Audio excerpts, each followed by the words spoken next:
Well, on this special episode, as you know, there's no new wrestling to review, but however, I decided recently, as you know, I reviewed Saree's produced shows, Sareee-ISM Chapter 3, and this just recently took place this month on the 16th. Now, some of you may question me, how come I never seen Chapter 1 or 2? Well, truth to be told, I have already saw them, but I never got the chance to go around them. Now, since I already reviewed Chapter 3 of Sareee-ISM, I decided, why not? Let's review this for all of you, those who don't never knew about these two shows from Saree's self-produced shows. And I'll explain a little bit of the backstory about them. And of course, we're going to be reviewing one particular match on this one.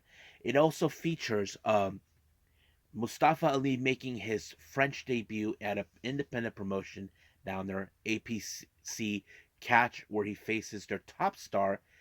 I hopefully I pronounced it right. If I have any French subscribers or those who study French, I apologize if I pronounce this guy's name. Aigle Blanc, I think. If I pronounce it wrong, let me do this for you. Yeah. So you're welcome. And of course, we got some news updates I decided to put out because we definitely got to be keeping up what's been going on in the world for wrestling. So as you know, we still got more updates on the events when it comes to the promotions, like who's booked, when matches are set, and all that other stuff. We also got some developments going around that we definitely going to be talking about. So let's get ready for another special episode.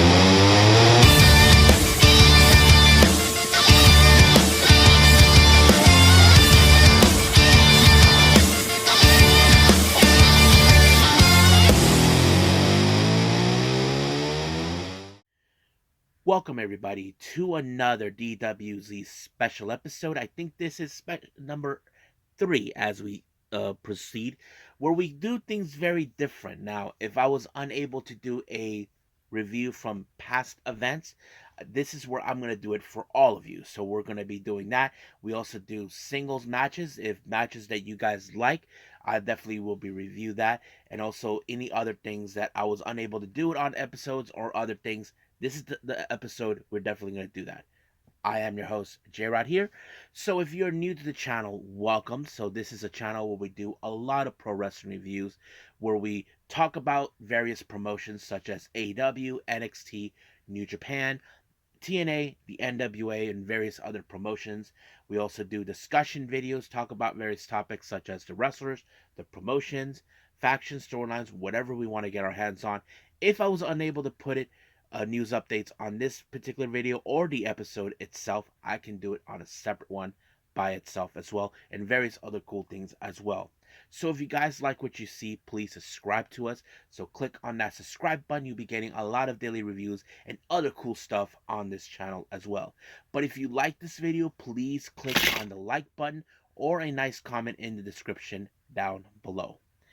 Now, before we begin our very first review, let me give you guys a backstory on Sareee-ISM, which is the self-produced show that Sareee, or as we knew her in NXT, Sareee, began doing. Now, as you all know, last year, Sareee was let go from the company, WWE, and returned to Japan, which was exciting news. Now, I know many of you WWE fans are hoping she does return to WWE, but fortunately, she signed a multi-year deal with another promotion. But what's so special about Sareee-ISM? Well, this is her self-produced show where she books matches herself. She already produced 2 shows. Chapter 1, which features a lot of good wrestlers coming in, but the main event features Hashimoto from Sendai Girls, and of course, Chapter 2 was something special.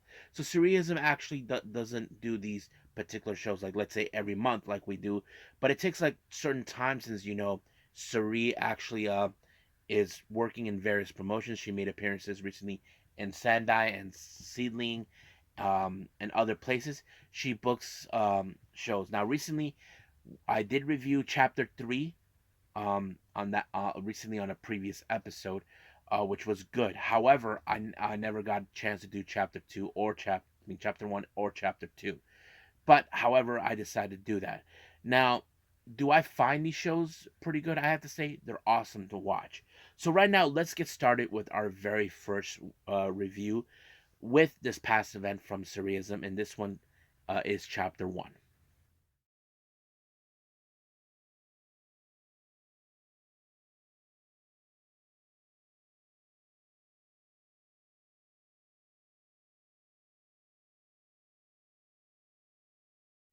All right, Sareee-ISM Chapter 1. This is the first self-produced show by Sareee, or as you know her, Sareee.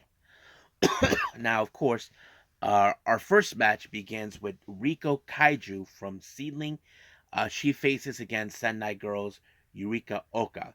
Now, these two ladies, in my opinion, are almost similar. Like they're kind of somewhat rookies, but also uprising stars. Riko Kaiju currently she is out on injury, I believe, and as for Yurika Oka, she continues to rise in Sendai Girls and appear in other promotions. But I felt like this match was pretty good because, these girls are about, I'm going to say they're almost about the same age. But unfortunately, this match did not go exactly their way. I mean, no one picked up the win, as you would say, because it ended in a time limit draw. However, of course, these two were not happy or satisfied. Now, when it comes to time limit draws, it's not a big deal for the fan base, but at the same time, the wrestlers themselves are dissatisfied because no one picked up the win. I mean, I wouldn't be surprised if those two came across together somewhere down in the future to right or wrong on this match. So we'll see what happens until then. Now, our second match, we have a tag team. We have Ibuki Oshi, who you may know her from Ice Ribbon, and the current Ice Infinity champion. She teams up with Miyuki Takase, who is the current DPW World Women's Champion. They take on Akari from Pure J, which is Commander Bonshi's promotion. She teams up with Arisa Nakajima. Now, this is, of course, when Arisa Nakajima was still the top champion in Seedling at the time. But the match was pretty good and interesting. I mean, I have seen Ibuki how she has grown so much. She was very close to she's very close to Fujimoto, and of course that's something that was pretty good. But however, when it comes to wrestlers like Nakajima, she's the one person you don't want to be in the ring with because of her experience. She was able to put Ibuki Oshi in a tiger suplex to pick up the win. And I mean, of course, Ibushi Hoshi has always been impressive in my opinion. I mean, she's grown so much. I mean, her mom's a wrestler. She's very close to Tsukasa Fujimoto. But however, I have to say Hoshi really showed a lot of promising. But the experience of Nakajima was the real X factor of this match. So Akari and Nakajima picked up the win. Now, next match we have another tag team match, and this one is a very special one. We have, of course, Passion! Nanane Takahashi. She teams up with Jaguar Yokota. They take on Kaoru Ito and Kosi Kosi Suri Hirota. Actually, this is Sakura Iota who is cosplaying Suri. Now, it's not unheard of when it comes to Iota when she does these cosplays. I mean, she did that with Hana Kimura. She did that with Imika. She did it with various wrestlers. She tries to impersonate them, but they're fun to watch. Now, you probably would say, can she do the same moves as the opponent, as her opponent, the people she cosplays? The answer to that, she could, but sometimes they're not that effective.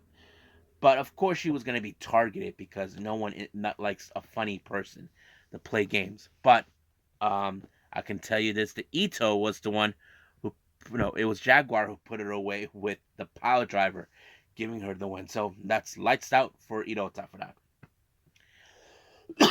Now, our next match is our main event. We have Sendai Girls' former top champion and current tag champion, um, Shihiro Hashimoto versus Sareee. Now, one of the first things that Sareee did when she returned is hoping to get a one-on-one match with Hashimoto. Now, I feel that this is one of those opponents that she's like her white whale that she was unable to beat. I mean, look, Hashimoto, she's a wrestler you don't want to pick a fight, or a wrestler you think you can try to challenge her. Look what happened with Saree's BFF.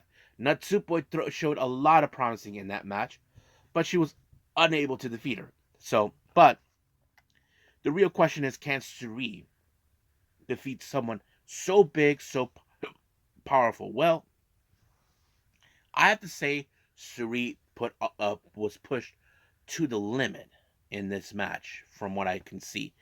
But unfortunately, Hashimoto put her away with the German suplex, giving the win to her. But as soon as the match was over, both of them did their little promo. I don't know what they said. I wish they had subtitles, but of course, not a lot of people can do that. But it was a pretty good show. Now, my thoughts on this one, what do I think of it? Well, I can say it was a pretty good show. I like the wrestlers that they brought in. I mean, um, Miyuki Takase is one who I follow. So is all the wrestlers. I know who they are. I mean, they're fantastic. But I'm sure there'll be more wrestlers we definitely would love to see um, in their self-produced shows. But right now, let's move on to the next chapter, which is chapter 2 of Sareee-ISM.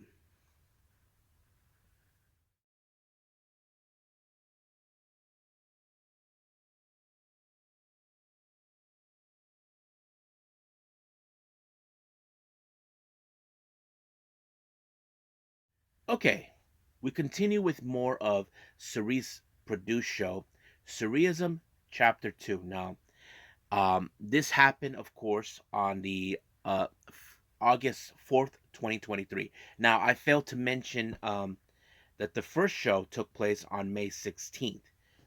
Both of them were in, no one, was it in? Both of them were in Shinjuku Face, if you guys wondering. So yes, so all their Sareee-ISM shows took place in Shinjuku Face, just in case anybody asked. So yes, but of course, the show opened up with a little video package from Sareee giving the lowdown on the matches, like who's involved, what matches are taking place. But yes, let's get started with the matches. I think that's what people wanted to hear about. The first match we have Chi versus Ibuki Hoshi. Now, Chi, on the other hand, was booked because Sareee had a match against her during Evolution's earlier shows. Uh, Sareee, on the other hand, admires Chi. She's really fond of her, because she sees a lot of promising in Chi, which I mentioned countless times on this channel that Chi as one of the rookies, she has grown so much. I mean, she picked up her first win last year. I think I'll review that event on the special episode one day, but we'll see what happens. I'm pretty sure many of you will like to hear about that one. But yeah, but she's facing Ibuki Hoshi, who I mentioned a lot, who has grown so much in Ice Ribbon. And I thought it was a pretty good show.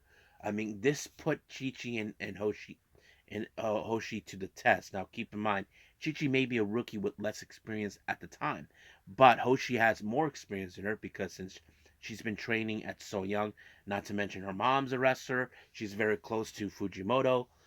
Uh, I think that's one of the X factors there.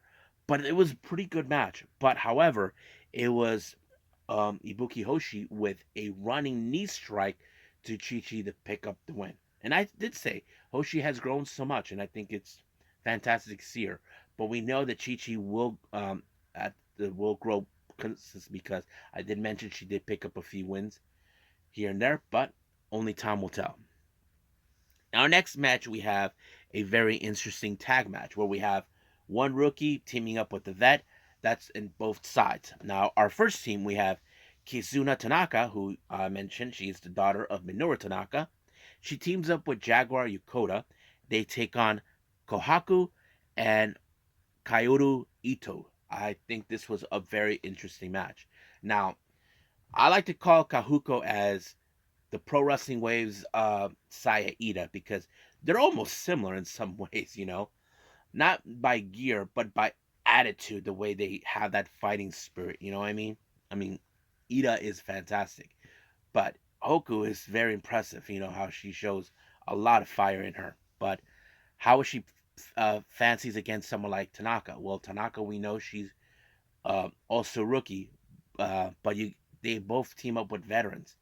But unfortunately, in this particular match, it was a bridge suplex by Kohaku onto Kizuna to pick up the win. I have to say, Kizuna has grown so much, but unfortunately, she should not have gotten in a match with Ito because she's a big individual that you can't put down. So, yeah.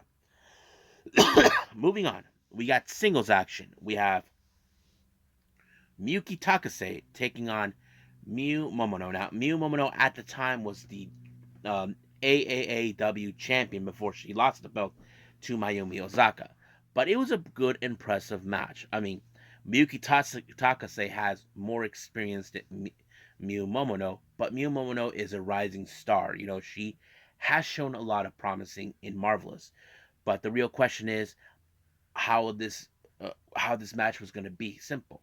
I have to say, Miyu Momono is determined to show the world who she is. Miyuki Takase, well, we know who she is. We know her timing with At-Risk Girls, her time as a freelancer. It says it all. But I have to say, it was a pretty good match. But in the end of this match, it was Miyu Momono with the code red that put away Takase to give her the W on this one. So yeah, great match. Now, our main event, I think many of you may or may not have heard of this one, is a tag team match. We have Takumi Iroha. She teams up with Arisa Nakajima. Yeah, the two top wrestlers in their respective promotions. Takumi from Marvelous, Arisa from Seedling. They're facing against a team that many people would have loved to see happen in WWE, but it never did. We're talking about the Pirate Princess, Kairi and Sareee. Now, let me give you guys a bit of the backstory about Kairi and Sareee, about how this match came to be. Kairi said that she knew about Sareee, but because of the COVID situation, she was unable to interact with her, to talk to her, or that sort of thing. They were literally separated because of the procedures that have been going on during the pandemic. But however, when Kairi left WWE back in 2022, we all know where she went. She was making part-time appearances in Stardom. But as for Sareee coming back, that says it all. So even they both said they never got the chance to team up or face each other in singles action. Now, as you know, we jump into the future on this one. We do know that Sareee and Kairi did met diagonally in an All Japan show, which something I reviewed last year, but it was a pretty good event. However, this match was pretty good. I mean, you have two wrestlers in this one who were in WWE, and you know the kind of reputation wrestlers like Kairi and Sareee gets. I mean, yes, Sareee never got the chance to go to the main roster, and I'm sure that was many of the plans that maybe WWE thought about when they tried to get her back. But you may never know if that ever will happen. But nonetheless, the match was fantastic. I mean, seeing them side by side, you could see, but you're facing against two wrestlers who made a name in themselves in their respected promotions. But however, in the end, it was a backdrop driver by Sareee to Nakashima to pick up the win. Now, on a note here, this is um, of course, one of the few events that Kairi made before it was announced that she was on her way back to WWE. So I was glad that she was able to participate with Sareee, and I think it happens. But um, I have to say, show was great. I have to say, I love the some of the wrestlers they brought in. But as you know, I did review Chapter 3. There's no point. Hopefully, Chapter 4 will be more awesome to watch. So we'll see when that day comes. But as for now, I think we're done with this particular one. Let's move on with the one match we want to talk about. Mustafa Ali versus Aigle Blanc.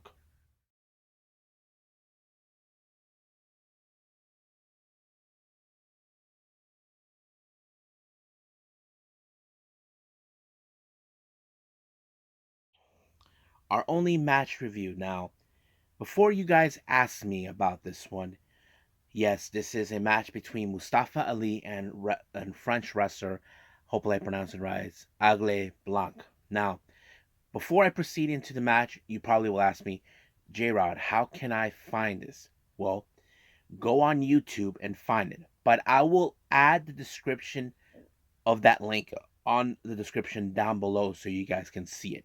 That way, you know that you can watch it from there instead of going search just like that. But I'll hold that part on my end. It's all to you guys now to hope to find it. Now, when this match was made public, I did not know. I was like, wow. And I did not think that I would be able to see it, to be honest with you. But watching it, I have to say it was fantastic because, as you know, Mustafa Ali is a cruiserweight um, a cruiserweight original. If you guys remember, he was part of the Cruiserweight Classic. Not to mention, he even mentioned that no, he was a Cruise 205 Live original. But remember, um, Mustafa talked about how he was so excited to be in the Cruiserweight Classic, but later he found out he was an alternate, not an actual part of it, which it sucks and all this other stuff. But this match was great. I'm not gonna lie. Like a lot of more of the high flying cruiserweight type thing that on that. But I was so blown away by it a lot. To be honest with you. But not much about this guy I knew. All I know is this is a promotion out of France, and a French wrestler. But you can say in this match that this guy Blanc, he is in fact the hometown hero, the heavy favorite to win. But Mustafa Ali has a much bigger name reputation than Blanc, which is common to hear about.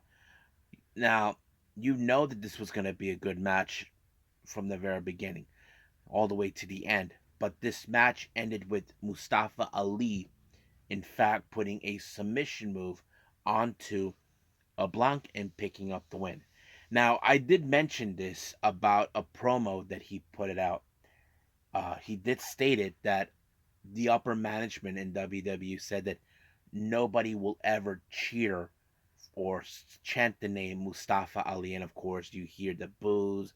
And pardon my language to all my subscribers out there. The fans in France were saying, fuck them. But Mustafa Ali says, no, no, more than fuck them. Let's show them. So he's telling them that he wants to make change, like help those and pull them out in need. And he even said the Blanc was even as good as the wrestlers he faced, like Mysterio, AJ Styles. And I have to say, watching that match, he's right. This guy is really good. I mean, I would like to see him come to the US or something. But I'm not sure if he ever appeared in other places. But that's something I'll have to figure that out soon. But nonetheless, Mustafa Ali was grateful. He even said that he arrived on that particular day already on the day of the show. So, but he didn't care if he didn't have sleep. He just lives by how much he's enjoying this. So, yeah. So, as I said before, if you guys want to watch this match, I'll add the link in the description down below and you get to see it. So, I think that's pretty much it. So, enjoy that match. Right now, let's move on to some news updates.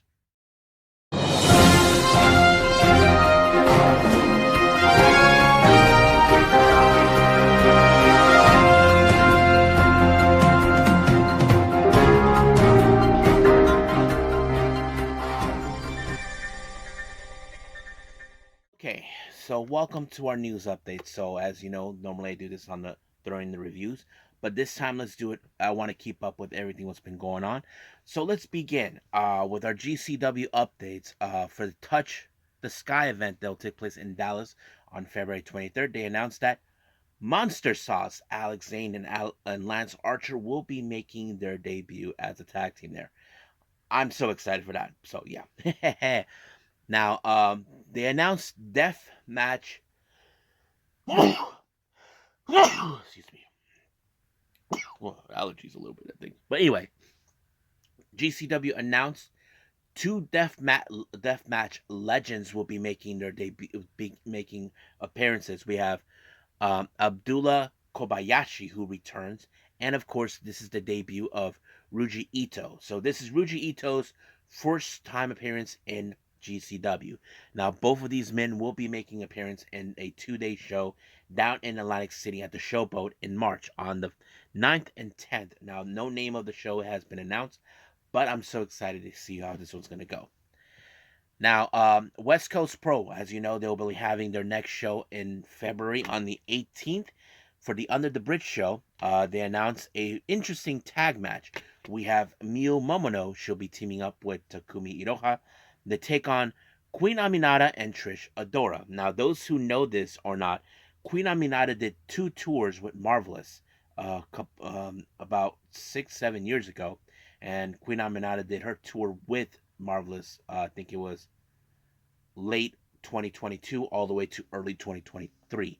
So yeah, she hasn't seen her, but it's great to see how she's going to be facing against 2 people that she actually trained with and wrestled against with opposite sides, that sort of thing. But I'm so excited to hear more about that. Ganbare Pro has announced for their February 23rd event, 2 championship matches will be taking place. There's the Spirit Ganbare Openweight Championship. That's the top title of the promotion. Shuichiro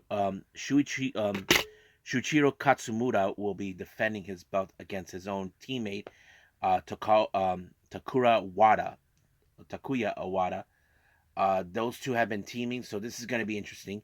And of course, recently during a Ganbare Yoshi event, Yoshiko Hasegawa issued a challenge against Yu for the Eve International Championship. Now, this title is not a Ganbare title. This is from the British all women's promotion, Eve Pro Wrestling. So that's where it comes from. So it's interesting. I'm sure that Eve will sanction this match and allow.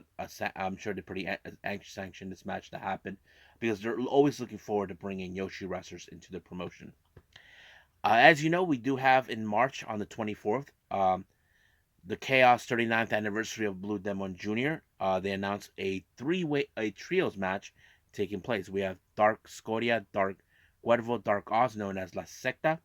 They'll be taking on Emperado Azteca, Commander, and a mystery partner. So that's going to be interesting to watch. And then finally, as you know, Spark Yoshi Puruso of America will be participating at WrestleMania week in April, and they announced that, of course, we already talked about her, Sumi Sakai, who's announced to be their head trainer in their dojo in Orlando, will be making an appearance there too. So it's going to be great to hear that. So I think that's it for the updates with the promotions. Let's talk about some developments. As you know, Kazuchika Okada. Now, there's been a lot of reports coming in. Okada actually explained what was his reasons of leaving. Now, let me pull that up. I have that, what he said. Okay, here it is. He says, maybe if I stayed here, I can wrestle without any inconvenience, but I don't want to become the same Kazuchika Okada without such hunger. I don't want to be in a situation where I have to rest on my laurels. So basically, it's more like this. It's like you can see Kazuchika Okada. He did it all, in New Japan, so it would make sense. Now, of course, there are a lot of talks about Okada could be either going with AEW or WWE. Many WWE fans are hoping, and many experts like Dave Meltzer are 100% confident they think he will be going. But we know that Okada does have a relationship with AEW since he is close friends with Matt and Nick Jackson. So, but no decision has been made just yet. Hopefully, when the next episode comes in, because I do know we have the next New Japan Pro Wrestling, a lot of people will be talking about Okada on that particular subject. So find out.